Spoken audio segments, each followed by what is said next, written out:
അത്തോളി കുനിയിൽക്കടവിലെ ഈ പാലം കടന്ന് ചെല്ലുമ്പോൾ ഒരു ചായക്കടയുണ്ട്. ആ ചായക്കടയ്ക്ക് എന്താ പ്രത്യേകത എന്നല്ലേ? ചായക്കടയ്ക്കല്ല, അത് നടത്തുന്ന രണ്ട് സുഹൃത്തുക്കളുണ്ട്, അവർക്കാണ് പ്രത്യേകത. എന്താണെന്നല്ലേ, നമുക്ക് അവരെ ഒന്ന് പരിചയപ്പെടാം. ഇതാണ് ഇവരുടെ പ്രത്യേകത. ഇവര് കേൾക്കാനും സംസാരിക്കാനും കഴിയില്ല, പക്ഷെ സാധാരണക്കാരെ പോലെ തന്നെ ഇവർ കാര്യങ്ങളെല്ലാം നല്ല ഉഷാറായി തന്നെ കൈകാര്യം ചെയ്യുന്നുണ്ട്. വാട്സപ്പ് ഗ്രൂപ്പ് വഴിയാണ് ഇരുവരും സൗഹൃദം തുടങ്ങിയത്. പിന്നീടിത് സംരംഭം എന്ന ആശയത്തിലേക്ക് എത്തി. 1 മാസമാകുന്നു കട തുടങ്ങിയിട്ട്. സഹായത്തിനായി അടുത്തുള്ള കടക്കാരും ഗ്രൂപ്പിലെ മറ്റംഗങ്ങളുമുണ്ട്. നല്ല ഭക്ഷണം കൊടുക്കുന്നതുകൊണ്ട് നല്ല ചായ ആയതുകൊണ്ടും ആള് വരുന്നു. പ്രധാനമായിട്ടും ഇവിടെ ഉള്ളത് മലബാർ സ്നാക്സ് ആണ്. ഏലാഞ്ചി, അതോടൊപ്പം തന്നെ കൽമാസ്, ചട്ടിപ്പത്തിരി, കല്ലുമ്മക്കായ, അങ്ങനെയുള്ള വിഭവങ്ങളാണ് ഇവിടെ ഉള്ളത്. പഴം നിറച്ചതൊക്കെ ഉണ്ട്. എല്ലാവരുടെയും സ്നേഹത്തിന് ഒരുപാട് സന്തോഷമെന്ന് ജാബിർ. ചെറിയ ആംഗ്യങ്ങളിലൂടെയാണ് ചായയുടെ കടുപ്പവും മധുരവും ഒക്കെ മനസ്സിലാക്കുന്നത്. അവര് വളരെ ഈസി ആയിട്ട് കൈകാര്യം ചെയ്യുന്നുണ്ട്. പിന്നെ ഇവിടെ നാട്ടുകാരുടെ വളരെയധികം സഹകരണവും എല്ലാം ഉണ്ട്. ബില്ല് കാൽക്കുലേറ്ററിൽ കൂട്ടി കാണിച്ചു തരും. ഈ വഴി ഇങ്ങനെ പാസ് ചെയ്ത് പോവുകയാണെങ്കിൽ ഇവരുടെ ഈ കടയിൽ കയറാനും മറക്കണ്ട. ഒപ്പം സൗഹൃദങ്ങൾ ഇങ്ങനെ വിജയത്തിലും കൊണ്ടെത്തിക്കുമെന്നുള്ള ഒരു ഉദാഹരണമാണിവർ.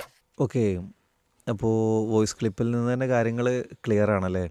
രണ്ട് സംസാരിക്കാൻ കഴിയാത്ത വ്യക്തികൾ അവർ ചേർന്നുകൊണ്ടൊരു സംരംഭം തുടങ്ങുന്നു.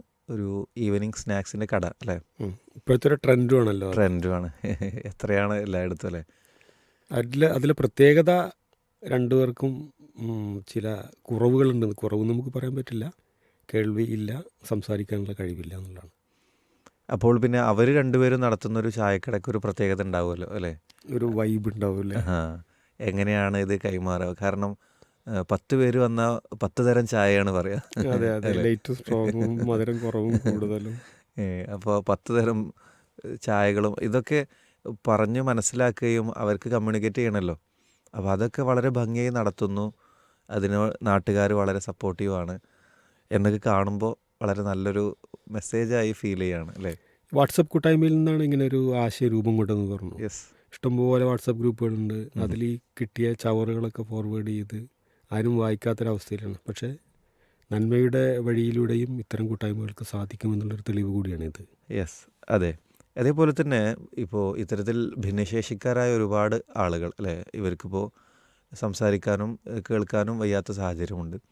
അങ്ങനെയുള്ള ഭിന്നശേഷി സാഹചര്യങ്ങളിലൂടെ കടന്നു പോകുന്ന ആളുകൾക്കും ഇതൊരു മെസ്സേജാണ്. അവരെ എങ്ങനെ സമൂഹം പിന്നെ ആ നിലക്ക് കാണണം എന്നതിനും ഒരു മെസ്സേജാണ്. ചെറിയൊരു വൈകല്യം ഉണ്ടെങ്കിൽ എനിക്കൊന്നും വയ്യേ, എനിക്ക് പണിക്ക് പോകാൻ പറ്റില്ല, സാധിക്കില്ല എന്ന് പറഞ്ഞ് മിക്കവാറും മറ്റരുടെയൊക്കെ ആരെങ്കിലുമൊക്കെ ആശ്രയിച്ചുകൊണ്ട് അങ്ങനെ തരികിടയിൽ ജീവിക്കുന്ന കുറേ ആളുകളെ കാണാറുണ്ട്. അതിലൊരു വിപരീതമായ കാഴ്ചയാണിത്. അതെ അതെ. ആദ്യം തന്നെ ചിന്തിക്കുകയാണെങ്കിൽ ഇപ്പോൾ പറയാം, ഒരു ചായക്കടയൊന്നും ഇപ്പോൾ സംസാരിക്കാൻ കഴിയാത്ത ഞങ്ങൾക്ക് അങ്ങനെ ഒരു ചായക്കട ഒരിക്കലും സാധ്യമല്ല. കൈയും കാലും എല്ലാതുള്ള ആൾക്കാരെ കൊണ്ട് തന്നെ സാധിക്കില്ല, പിന്നെയാണോ എന്നാണ് പറയാം. അപ്പോൾ അത്തരം ചില പിന്നെ ചലഞ്ചുകളെ, ചില വെല്ലുവിളികളെ ഏറ്റെടുത്തുകൊണ്ട് അവർ ഭംഗിയായി മുന്നോട്ട് പോകുന്നു എന്നതാണ്. സമൂഹം ചെയ്യേണ്ടതെന്ന് വെച്ചാൽ ഇത്തരം ആളുകൾക്ക് കൂടുതൽ സപ്പോർട്ട് കൊടുക്കുക എന്നുള്ളതാണ്. ഇങ്ങനെ ഒരു ചായക്കടയാണെങ്കിൽ ഇപ്പോൾ പൊതുവെ യാത്രക്കാരൊക്കെ വലിയ വലിയ ഹോട്ടലുകൾ കയറുന്നത് പോലെ തന്നെ ഇത്തരം ചെറിയ സ്നാക്സ് കടകളിലൊക്കെ കയറാറുണ്ട്. അതെ അതെ. അതാണ് നല്ല ഭംഗിയിലൊക്കെ ഒന്ന് മോഡിഫൈ ചെയ്ത് ഒന്ന് ഭംഗിയിലൊക്കെ അലങ്കരിച്ചൊക്കെ വെച്ചിട്ടുണ്ടെങ്കിൽ ഇരിക്കാനുള്ളൊരു വൈബ് ഉണ്ടെങ്കിൽ, ഇപ്പോൾ വൈബാണല്ലോ വലിയ പേര്. അപ്പം അത്തരം സ്ഥാപനങ്ങളൊക്കെ നമ്മൾ സപ്പോർട്ട് ചെയ്യണം എന്നുള്ളതാണ്. തീർച്ചയായിട്ടും ഇത്തരം ആളുകളെ നമ്മൾ കൂടെ നിർത്തുമ്പോൾ, ഇതിനൊക്കെ കൂടുതൽ പ്രോത്സാഹനങ്ങൾ നൽകുമ്പോൾ, നേരത്തെ പറഞ്ഞ പോലെ അവർക്കത് വലിയ ആത്മവിശ്വാസം പകരും. ഇത്തരം സംരംഭങ്ങളിലേക്ക്, ഇത്തരം അധ്വാനിച്ചുള്ള മുന്നോട്ട് പോക്കിലേക്കൊക്കെ അവർക്ക് കൂടുതൽ അത് പ്രചോദനമാകും. സമൂഹത്തിൻ്റെ ഒരു വലിയ മെസ്സേജും കിട്ടും അതെന്ന്. അതെ അതെ.